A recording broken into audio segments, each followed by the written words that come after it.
Hello, podcast listeners. We know podcasts are a great way to catch up on a program that you may have missed on KSJE, and it's provided as a free service of this radio station. But you know, KSJE is now listener-supported, and so while you enjoy this podcast, we hope that you'll also take some time to join KSJE.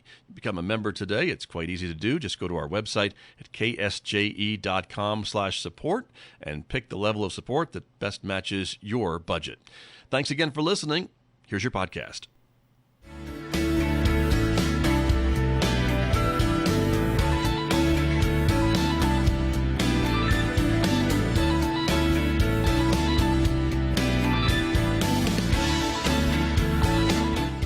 Minutes past 8 o'clock. It is Monday morning, 22nd day of September 2025. Good morning, everybody. I'm Scott Michlin. Thank you for tuning in to KSJE 90.9 FM over the air here in San Juan County, New Mexico. In Durango, Colorado, we're broadcasting, of course, at 103.3 FM. And if you're listening to my voice anywhere else on the planet, you've gone to our website to tune in, ksje.com, or maybe you're listening through the new KSJE app. It's great to have you with me, however you found us this morning.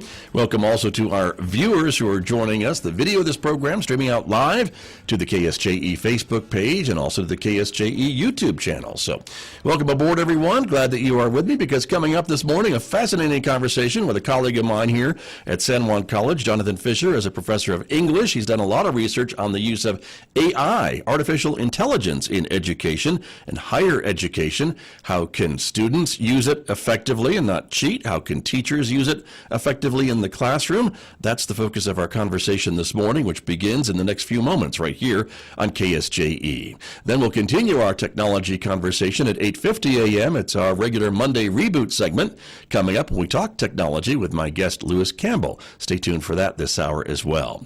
Next hour, of course, we'll make way for Mick Hess and our classical music program, Roving with the Arts. That will start after the news at 9:06 this morning.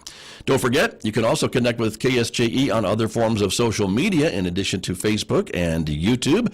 How about Instagram and Blue Sky and X?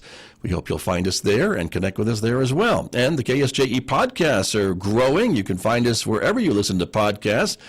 Check it out, subscribe, and maybe discover a new local program you may have missed, or it's even easier just to download the KSJE app. All the podcasts are right there. You'll have them there. You can stream us live. You can find it now under KSJE Radio on the App Store or Google Play.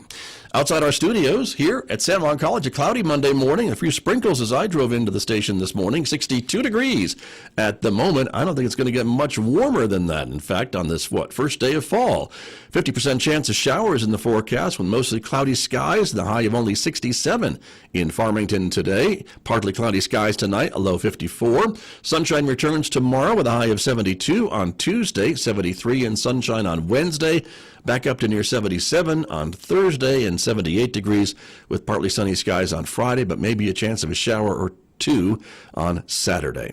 Back with my guest, Johnathan Fisher from San Juan College, right after this on KSJE. KSJE is supported by San Juan Regional Medical Center. The most important ingredients to sustaining health and wellness are the resources and tools that help you live a vibrant and healthy life.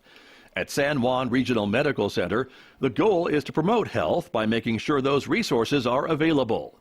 Find the path to the best life at lifebetterhere.com. San Juan Regional Medical Center. Better is our mission, improving lives through personalized health and care. The Four Corners Balloon Rally returns to Farmington September 26th through the 28th. If you can't make it in person, let KSJE take you there with our KSJE On the Road program on Facebook. Each morning, KSJE will be streaming video of the Mass Ascension, Friday from Lake Farmington and Saturday and Sunday from the Animas Valley Mall. Also on Friday, join us from San Juan College for the Balloon Glow from 6 to 9 p.m. KSJE On the Road, taking you to great community events.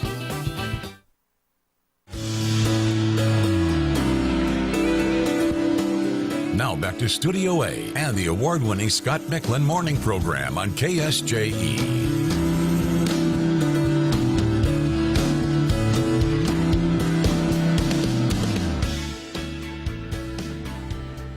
Joining me here in the studio, Professor Johnathan Fisher, who is a professor of English here at San Juan College, to talk with me about his research into AI in higher education. Welcome to KSJE. Great to have you here. Hey, thanks, Scott. Happy to be here. Thank you for coming in and talking about your work that you presented at Convocation about a month or so ago. And I thought it was really fascinating, some of the work. And I think a lot of folks are hearing about AI and artificial intelligence and how it may affect our world or their job or their life or things like that. And so you're kind of taking a look at it in terms of teaching and higher education, and maybe what our students here at San Juan College need to know about it too, to learn about it as they leave here and enter into the workforce, things like that. Yeah, absolutely. You know, AI really hit my job in a way because it's an amazing cheating machine. I teach a lot of freshman composition, a lot of English, right? And AI can pass my class fantastically. And so as soon as I started to see ChatGPT generated essays, I thought, oh no, I have to learn about what this is. Right. And you're seeing that, or you were seeing that. And I was seeing that until I've made a bunch of adjustments, and I feel like I'm no longer seeing that. Gotcha. I also have an 8 and a 10-year-old. Uh-huh. And your own little focus group. Yeah, I just want to make sure that I understand the world that my kids are coming into. Right. And so that was a big part of my motivation for this AI-focused project, really my students and my family, my sure. kids. Yeah. Yeah. And so AI is not going away, probably. Yeah. It's here to stay. I think it is. And it's going to probably play a bigger and bigger role in all of our lives, I would assume, in the not too distant future, if not already. Yeah. For folks. And so I want to share some of the things you shared at Convocation about some of the things and talking about AI and colleges and classes and what teachers should be aware of, I think, and maybe what responsibilities students have as well, because it's probably a pretty easy thing to maybe drift into using AI to help with certain projects and homework and things like that, if you're not careful. Yeah, 100%. I think from a student point of view and from a teaching point of view, AI can be an amazing tool for learning. Right. But there becomes a big problem when you're trying to understand what a student knows. If AI has kind of done some of that work, right, for the student. How do you know what the student knows? And if the student doesn't know that content, even though AI makes it look like the student knows the content, now we're in a big problem. Like, what are we even doing as teachers?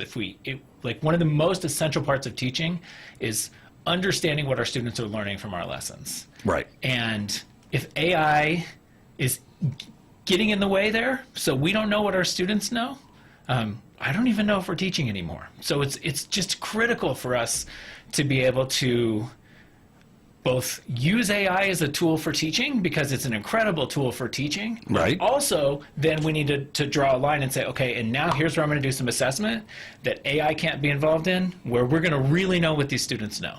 Right. Once I figured this distinction out, I've had so much fun making AI lessons for my students, making AI custom GPTs that are specifically designed, that know what I want to be teaching, right, that my students can use, that help them learn.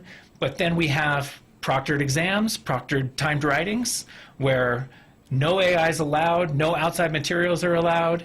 I'm going to really see what my students know, and then we can help them grow from there. Gotcha. So, yeah. And so it's a better way of assessment, I guess, than just seeing if they know how to cheat and use AI to come up with their assignment or what have you, I guess, is what you're saying. And so what you showed us at Convocation was kind of the idea that that students feel like they need to learn about AI, and I guess maybe business leaders and others feel that needs to be taught, and that's what they're going to be looking for, I guess, for students coming out of places like San Juan College with some AI maybe skills or at least knowledge about how it works. Yeah, 100%. And I think, if you run a business, an employee who knows how to use AI can be a more efficient, more effective employee, and has edges that folks who are not familiar with AI just don't have. Right.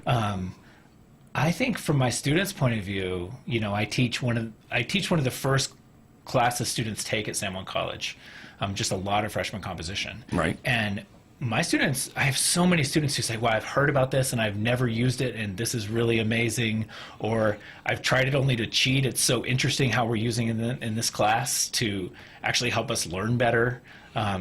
not that there are not other teachers doing that, but Sure. by and large, like many of my students are coming in kind of grateful for this experience to have this more intentional AI-driven instruction rather than just like letting it be out there. It's such a challenging and powerful tool. I think, yeah, one of the themes that I really have with it is we need intentionality with it. Right. Do you think that your students maybe are a little scared of it until they get to know it through your class and know what it can do, know what it can't do, know what the dangers are? Yeah, absolutely. I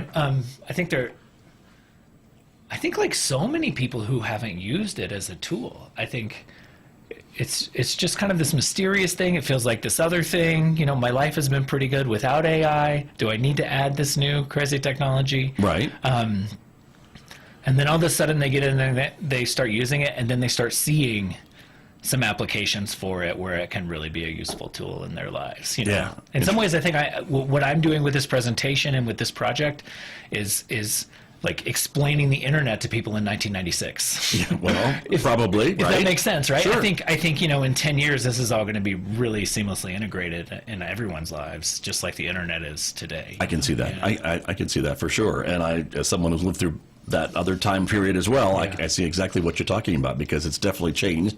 And prior to that, we were like, what is this World Wide Web? Why do we need to worry about this information superhighway, going back to those terms? and what is it going to mean for us? And now it's changed our lives in many ways, good and bad, I would think. And so you talked about AI as a gold miner and how it's fool's gold or real gold, and I want to focus on the real gold part of it, but I think there is ways to be distracted and get into that fool's gold side of it too. Yeah. And if you're not careful. And that's what some of your students were doing in the cheating aspects. Yeah, absolutely. It's a fantastic Easy. way to shortcut learning. It actually wants to help you shortcut your learning. Right. Because it's designed as this, you know, general purpose technology. It's it's so sycophantic. It so wants to please you. Oh, yeah, it does. Right, yeah. right. That word sycophant, that's a word that's kind of going to be more common in our culture now. Because these AIs are designed to be sycophants. They're designed to be yes men. They're designed to say, oh, what a great idea that is.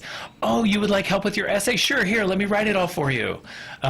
Right. What else can I do for you? Yeah, yeah. And in some ways that's good. It's good that it's attuned that way, because when you need something and it doesn't give it to you, you can tell it it's been bad, and then it needs to do better, and then it will try very hard to do better for you. Right. But at the same time, you can get in these kind of self-fulfilling loops where it makes you think maybe it makes you think that you have a business idea where you want to turn French fries into salad. Yeah.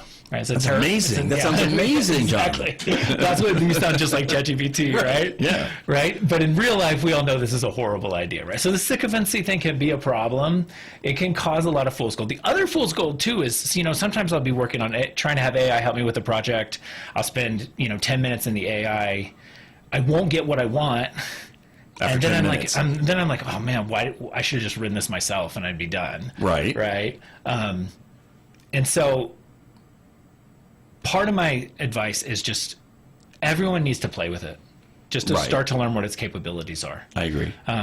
Because there are going to be dead ends. There are going to be things you try to do with ChatGPT that are not successful or that frustrate you a little bit, and then you get better. You get better at prompting it. You get better at interacting with it, and then you get better at even deciding, is this even really worth my time using AI, or should I just do this myself sometimes? Right. It's not maybe the be-all, end-all at the moment. Yeah. And so that's the other thing. Well, even more than just the be-all, end-all, it's kind of like a chainsaw. It's this tool that you need a bit of operational skill to use well. Right. If you don't have some operational skill, then like you could hurt yourself, or I mean, not gonna, Not physically. Yeah, not physically, but you can cause some real problems, right? Sure. There's stories about like lawyers getting in trouble for taking ChatGPT written sources into court that ChatGPT had made up. Like, right. You can't get into real trouble if you don't know how to use it well. And so that skill investment, learning how to use a chainsaw, learning how to use ChatGPT, once you build that skill, there's a lot of applications that can be useful for you. True. Yeah. Very true. Yeah. But that's the first step, I guess, is to Yeah. kind of feel it out and see how maybe it can be implemented into your world. You mentioned ChatGPT. That is one of the 6 that you've talked about as maybe the ones. I think that's maybe the most well-known. I think all of these have a free version that folks can try out, right? And sample and see, right? But some of the other ones are Google's Gemini. Yeah. Microsoft, of course, is part of this with Copilot. Let's see, the other one's Meta, of course, has its hands in everything, right? And the other two I'm not as familiar with, but tell me about those two. Yeah, Perplexity is well known as maybe the best search integrated AI. Okay. So if you want an AI to replace your web browser, Perplexity is a great place to start. Interesting. Many people, I don't use Perplexity a ton, but many people who I know use AI a lot very much enjoy using Perplexity, especially that web search feature. Gotcha. Claude by Anthropic. Anthropic is an AI company that is dedicated to building ethical AI as much as possible. They're trying to be the leader in that field. They're well known for having AI that has really excellent coding capability. Right. So for writing computer programs, a lot of programmers use Claude. Claude also is, I think, on par, really close to ChatGPT in terms of capability. Right. And it's just a little bit less well known. ChatGPT, has some very specific features that I use that none of the other tools have. Okay. So ChatGPT lets me create custom GPTs, so I can just have a link that my students go to, and they're in a GPT that I've now kind of set the parameters for. That's really helpful. Okay. And there's just lots of little bells and whistles in ChatGPT that the other AIs are just not quite there. This is my own personal. This is my own just personal opinion. But you've used it enough to make these and anytime I see new additions roll out, I have a series of kind of test questions I put into the different AIs to see kind of how they respond. And I keep coming back to ChatGPT, but I'm open to trying some of these others. I should also just mention, this is mid-2024 we have on the screen. Okay. DeepSeek, many people might remember from the news story, it was a Chinese AI company that supposedly came out and produced a highly functioning large language model with less data. I don't know how well we know for sure what happened there, but and then X, or X, formerly known as Twitter, has an AI called Grok as well. That's right. And that was trained with a lot of money, and they basically built one from scratch in a year. Interesting. That is supposed to also be pretty quality. I'm a little discouraged that you said only one of those 6 is trying to come up with ethical AI. I would hope that all of them would. I think they all kind of are, right? But maybe only Anthropic's the one that's really put it out there. I think Anthropic wants it to be kind of, their brand is known for being associated with that. Right. What we mean by ethical AI can mean so many different things. Yeah. True. I mean, all these AI companies have safeguards as best they can. Right. One of the challenges of the way I think we have a slide coming up about hallucinations. Yes, we do. Bit. Yeah, and maybe the next one, like this one. One of the challenges is that these aren't just like linear computer processes. They work like neural networks, and they're probabilistic. So they predict the next most likely word based on analyzing basically like a whole internet worth of data. Right. And it's kind of like, you can think of an AI as like an improv actor.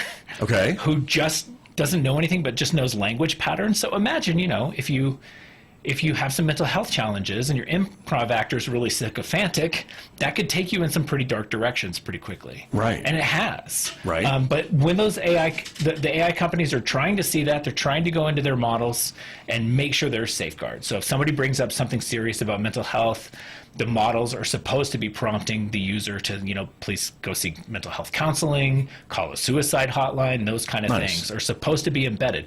But these are probabilistic models. It's not as easy as the designers just go in and say, hey, if somebody has mental health questions across a certain threshold, do this. It's not that easy for them to control the product. Right. So they try to include these safeguards as best they can. Sometimes they put too many safeguards in, and there's unintended outcomes.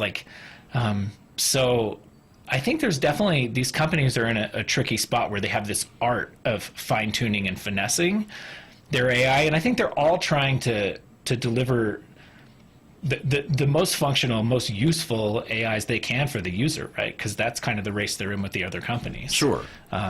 Well, and at the same time, though, these things are still, I think, always learning and maybe adding more to their algorithm or more to their knowledge base, I guess, right, to be able to come up with new answers or different answers over time.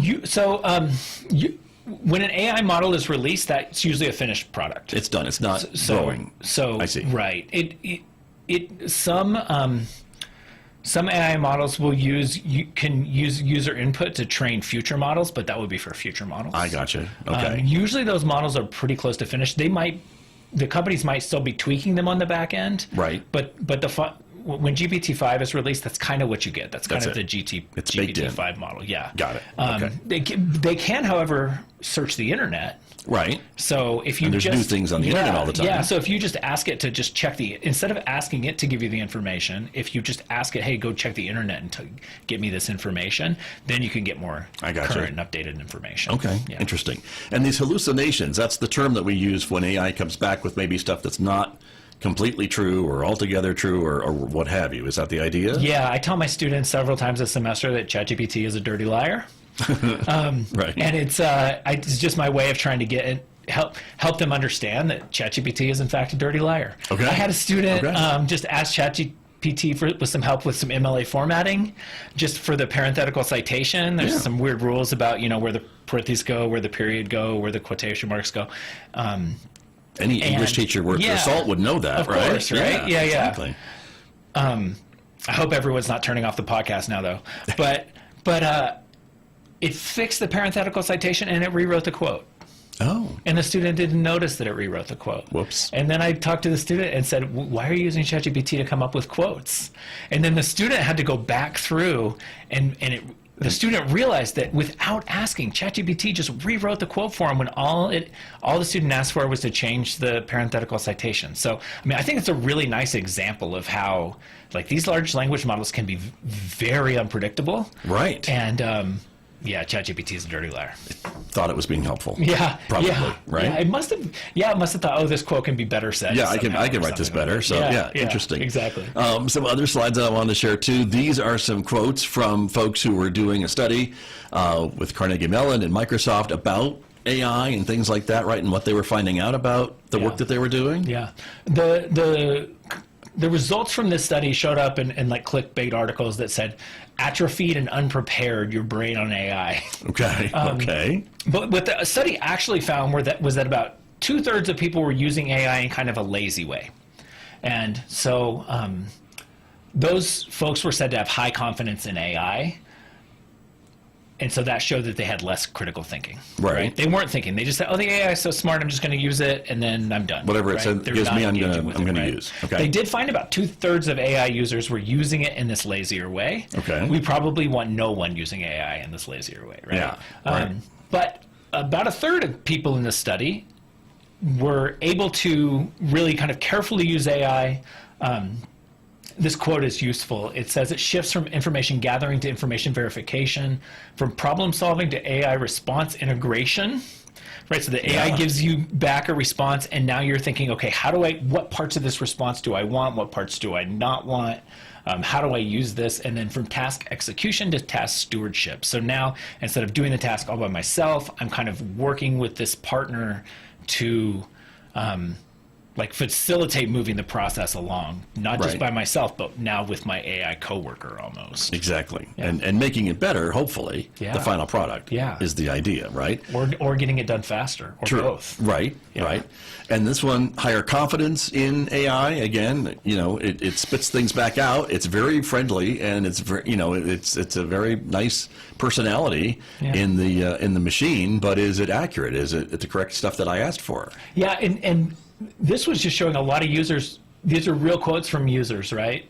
And so the one on the right's interesting. In sales, I must reach a certain quota daily, so I use AI to save time and don't have much room to ponder over the results, right? Ouch. So I can see that. Like, you just need something fast. You're under this high quota. And so you're just using AI to crank out your results and being done with it. Maybe if you don't care that much about the quality, maybe that's fine to crank that out, right? But that's not a very, let's say, wise use of ChatGPT, right? Yeah, because it's just spitting it out. Yeah, and exactly. Maybe the quality control is gone. About it, right? Yeah. There's been even some news stories recently about companies trying to hire some employees or reduce their workforce to have AI Right. replace employees, and those companies I've seen are having to rehire some employees. Oh, interesting. That it does take time. For me as a teacher, you would think, oh, AI just does all your grading for you, but it's not that at all. I still have to read the assignment. ChatGPT is terrible about giving essay feedback, so I have to read it. I have to still decide what feedback the student's going to give. If I want to use ChatGPT to help me give that feedback, it's a pretty involved process that takes me just about as much time to give feedback as I did before. Interesting. And so it's not, I think when I use ChatGPT, I have better quality feedback. Right. So it's barely a time saver, and the quality is higher. Okay. So that's a good calculation in the end, but Right. it's not this, I'm not worried it's about to replace me as a teacher. Well, that's good. It's not smart enough. We don't want it to. It's not close to Yeah. smart enough yet. I don't know what the timeline looks like. I would just say, I was telling you before the podcast, Yeah. I in my experience, GPT-5 is about the same as GPT-4. Right. We used to think we were on this very fast acceleration where maybe we'd have worker, office job replaceable AI in 2 Yeah. to 3 years. I think that 2 to 3 year window's out the door. I think Interesting. it might be more like 10 to 15. Slowing down a little bit, Yeah. maybe. Yeah. Okay. All right. Very interesting. Also, oops, I want to go back here. This one we saw. So this is another screen that you showed us, a slide that you showed us about when you talk to AI, how can you put in a prompt that gets you the results that you're looking for, Right. and it doesn't go off on some tangent, I guess, or so you don't have to really keep defining it, although you can do that, right? Yeah, absolutely. So, depending on the way whatever you put into the AI is what's called your prompt. Right. And so the way you write that prompt really determines the parameters it's going to use to give you the output that it gives you. Right. And so if you say, you want a formal tone, if you say you want a friendly, informal tone, if you say, write me an email, make sure you include a joke, there's all sorts of ways that you can think about inputting information inputting your prompt into AI. Mm-hmm. If you go online and ask how to engineer a prompt, there's all these acronyms like Oh, interesting. context, condition, I'm just making this up, context, condition, details, parameters, CCDP. Like there's 20 acronyms out there where you're thinking about what prompt you put in, and I think they're all useless. Okay. I would say just tell it what you want. If you don't get back what you want, tell it what you want better. Okay. Right? Or ask it what you want differently. Or another way to do this is you could say, hey, I'm trying to create a AI custom chatbot that's going to help give my students feedback to sentences in their paper that aren't flowing well. Okay. Right. Can you help me write a prompt that would do that? And now GPT will write the prompt. Got it. And then you can copy paste that prompt in. Let's see what you get there. And see what you get there. Okay. Yeah. So you don't need to do the what's the context, what's the purpose. Just talk to it more like a human. It doesn't need all this very scripted kind of programming. It works much better if you could just talk to it, tell it what you need. If it doesn't tell you what you need, go back and tell it it didn't tell you what you need, and tell it what you need, and it'll just keep going back and forth with you. Right. Yeah. But to actually be forthright and I guess tell it what it didn't do or what you're looking for, more of what you're looking for. I want more of this, less of this. Yeah. And it will pick up on that. Yeah, I guess. absolutely. Right. And sometimes you'll ask it for something and it will keep not doing that thing. So I teach academic writing. I try to use it as a search for my students to help them find academic sources. Wikipedia we don't use as an academic source. ChatGPT is trained on everything, but somehow I think the Wikipedia is really high in its training data, and it always returns Wikipedia sources. And so it took me forever. I would write in all caps, do not return Wikipedia sources on this query. Still, you get Wikipedia Wow. sources. But eventually I learned, it has this step-by-step process. So I said, as a final check, before you submit this response, please go through and remove any Wikipedia sources and replace them with acceptable academic sources. Adding that tweak at the end, Finally. all of a sudden, ChatGPT no longer returns Wikipedia to me. Okay. And so that's one of those little details of, just playing with it. You could fight with it all day long as a search bot for students, and it keeps giving Wikipedia sources, which makes it just annoying and not that useful. Right. That one little tweak, and now all of a sudden, it is the high-functioning search bot that I need it to be. Yeah. And so, But just that messing around with it or going Yeah. back and forth found the Like, results help that you figure wanted. that out, right? Exactly. Yeah. And because you knew what you were looking for, that was kind of that. If that Wikipedia was a hallucination, you could take that out. Yeah. And get it to take it out. Yeah, for and you. Wikipedia is not like sometimes hallucinations are just made up things. So it'll be Right. like, here's a quote that's perfect for your paper, and it'll be a link, and it'll be a dead link, and ChatGPT just made the whole quote up. That would be a hallucination. That is a right? hallucination. I understand. Wikipedia Is a link legit when I thing. told it not to, but when I told it not to do it, and it's still doing it, Right. is ChatGPT just being bad. Right. As you said. I like not in a judgmental way. And I'm Right. like, if I want to go to Denver, I go north, not south way. Like, do what you know what I mean? Yeah. And It thinks it knows better. yeah, Maybe. yeah. Or I don't think it doesn't think. It's kind of default programming has like different layers to it, and Right. some of those layers are harder to override. This is I like a see. little. Could right? it be like you asked me not to do that, but there's so many hits that resulted in Wikipedia, I should present that as my results. Yeah. Maybe, or something. I don't know. Yeah. I can't think like a robot, and nor do I want to. But this slide I wanted to talk about too, because another great way, I guess, to use this technology is the end of the root email. So if I want to complain about something, I could maybe ask ChatGPT to write my complaints if I give it some facts, and it would be helpful. a nicer way than I would do it. Absolutely. Or even more than that, you could just vent to ChatGPT about how frustrated and annoyed you are with this customer or coworker or whoever. Right. All these things that you should probably never have put in the email itself, right? At one point I heard a podcast that was joking that we need a do not send button. Yeah, right. You have send, and then you have, I'm just going to write this email to get it off my chest, and I'm going to do not send Well, that's it. what the drafts folder's Yeah, for, but okay. exactly, Yes, sir. exactly. So basically, do your do not send email in ChatGPT, vent, rant, tell it all the context, and then at the end say, please rewrite this as a polite professional email that I can use, and bam. This is something I've never seen it hallucinate. This is something just right away. I really think root emails are going to be a thing of the past really, really Oh, soon. wouldn't that be nice? We should no longer be sending them. Probably pretty soon, Gemini in the Google client. What's Microsoft's? No, the Copilot, Copilot, right? Copilot Yeah, yeah. in our Outlook. Yeah. I mean, do it, imagine sure. writing the Copilot. Imagine we'll just be in Outlook writing the root email, hitting send, and the Copilot's like, maybe you want to try this phrasing That would be before you send helpful it. My to guess some of is us. that might be here soon. Yeah, okay. Interesting. But that's a great way to use it. And I think the other thing that's amazing to me is these results come back in seconds. Oh, yeah. Like hardly seconds. I mean, it's almost instantaneous. Yeah. That it comes back with this information. Working the bureaucracy was another thing that you had some personal experience with, I think. Yeah, I live out of state. I live in Colorado and work in New Mexico, and I was having trouble getting my health insurance to cover some different procedures for myself and my family. There was several that Okay. were challenging to get covered. Our San Juan College HR department worked with me, really supported me. But in the end, I just had all these documents. I had notes from phone calls to the insurance companies. I had emails back and forth to the insurance companies. I had emails with our HR department. I basically just copy pasted them all, put them all into ChatGPT and said, please synthesize an email to the insurance company listing all these issues. It pulled case numbers. It itself created all of the separate issues that the company should be aware of. It in this very kind of legalistic language. So Which you couldn't know, hurt. Yeah, Yeah, right, right. exactly. And it's fantastic at bureaucracy speak. Nice.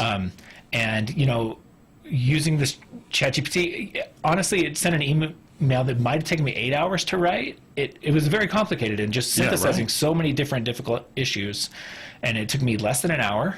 And I got 4 of the 5 claims covered, and the 5th claim was my mistake. I wasn't supposed to be covered. So But so win-win, I guess, Yeah, right? I mean, yeah. it But- saved you a bunch of time. anytime you want to write that complaint letter, and you just feel like, oh, it's just too much time. I'm just not going to do it. ChatGPT will just crank out your complaint letter so quickly. It will help find where to send the complaint letter. Nice. And helpful. like bring up the website, and then you can just copy paste the text right in there. It just makes those kind of things so much easier, so much more fluid. And I think that with very little knowledge or experience with ChatGPT, Right. you could pretty much use this and it'll work right away. Interesting. And I guess, and get the results that you maybe want, Yeah. too. I mean, you can't guarantee it, but I think there's probably a better chance of it maybe coming from a nicer email than from your rude email. Exactly. My rude Yeah, email. you're frustrated with a company. Yeah. It's hard to find the right words in the middle of all that frustration. It's just natural for that frustration to come into our speech, right? It can come Yeah. into our typing. And True. it just... It's so nice. It lets you be fully human and get it out the way just that it needs to come out. Right. And then... But cleans it then up it a just lot. cleans it up and sends it in a way that's just completely professional. It's fantastic. Right. It's kind of a code switcher in that way. I like that. And I could use that a lot. Yeah. So I appreciate knowing that now. So that's perfect. The other part of this, too, is... as you were talking about, I think synthesizing information, structuring it, putting it in, putting this complicated health insurance thing into a document that can be followed by some poor person who's reading all these emails at the insurance company, I guess, that are coming in. Assuming that it's even a person. Yeah, right. Not an AI over there. True. So now we're using AIs to write letters Good point, though. to other AIs. Yeah. Yeah. But it would pick out, if it is another AI, it could pick out easily, hopefully, the concerns you have and be able to say and route it to whomever in that company needs to deal with this. Definitely. I guess is what we're talking about. So that's an important thing as well. But fascinating. And so we just have a couple of minutes remaining, Jonathan, but I wanted to kind of talk a bit about what you have learned. And of course, as you share with your students, what does that teach the rest of us maybe about how to use this in our lives? We've talked about some really great, I think, examples about how to use this, ChatGPT and all the other ones, as we said, free to use up to a point. Yeah. Certainly, if you want to pay money, you get more access and maybe can use it more frequently than others. But how do you see other folks using this? Yeah, I mean, so I think that now that AI is here in a really meaningful way, since 2022, I think as humans, we should benefit from this. We shouldn't just have AI put us out of work, right, or give us more work. So now we're just grinding, right, more. I really believe that AI has the power to be more liberatory than that, to give us more freedom and give us more choices. And so I've been just asking myself a lot lately, what matters? What really matters to me? And how can I use AI to kind of help me in that project? Whether it's higher quality and faster work, so I have more time. Right. For projects that do matter to me that are work related, like less so can it replace some of the drudgery and give me more space for creative kind of work, like the conversation we're having here and those kind of things. It's also just it can be really helpful as a coach or a counselor. So if my son or daughter has a specific behavior and I feel like I'm not responding very well, it's amazing how good the advice is. Really? If I just say my son's doing this and he's in this pattern, and I don't feel like I'm responding well, here's what I'm doing. First of all, it makes you feel better. It's like, no, you're doing great. Well, all those things you're doing are so good. Here are some other, have you considered trying this and this and this? Okay. And maybe of the 3 things that it says to consider trying, 2 are bad, but maybe 1 really fixes it, or 1 really helps me just get a little further with the issue. Right. Or another thing is I just use it to do a daily check-in. And one of my goals is to meditate every day. It's just a practice that I have that I think helps me focus more on what matters in my life. Right. And I have it set up to ask me a series of very specific questions. One of them is, when will you meditate today and how long? So it's kind of like a daily journal that can talk back to you a little bit. It's not my best friend or anything like that. I do this fully. Some people really have this kind of emotional attachment to it. I feel like I know what it is. Sure. I see it just more as like it's a place I do my daily journal, but there's now a little more interactivity to it. It motivates me more to do the journal, and I feel like I get more out of it. Occasionally, if I'm struggling with something or have a challenge, it'll help synthesize some of that information in a way, or it'll help synthesize that for me in a way that helps me kind of like break free or move forward. Interesting. Yeah, so I do think that right now, if artificial intelligence is here, and we as a species need to figure out how we want to use this, and hopefully, unlike the last wave of technology, like cell phones, that have caused so many mental health problems for young people, or just in general, kind of like these strange addictive algorithmic machines, maybe real AI being here has the opportunity to like let us push back a little bit and really start to prioritize what matters. That's my hopeful, optimistic take. Oh, I like it. I hope so. Right? Yeah, me too. And that would be great. And my other thought, just as we wrap up today, is give us maybe a different perspective, and that might not be a bad thing either. Yeah. To maybe have, even if it's artificial, but a different perspective on stuff that's going on. Oh, 100%. Yeah. One of my favorite assignments I do with my students, we write about controversial issues, and they usually pick an issue they feel really strongly about. They have to write research on the pro and the con side of it. Okay. And one of the best assignments that they love is they ask AI to steel man the other side of the issue. Nice. And so straw man means setting up an easy argument of your opponent so you can knock it down. Yeah. Steel man means take the side that you disagree with, right, and make the best possible argument for them. And my students find it just incredible to think about arguments in that way. And when they see the other side's argument steel manned, it really just opens their mind in terms of how they see the other side and how they see people they disagree with as well. Right. So, nice. Yeah, I think there's a lot of potential. And again, we have to use it well.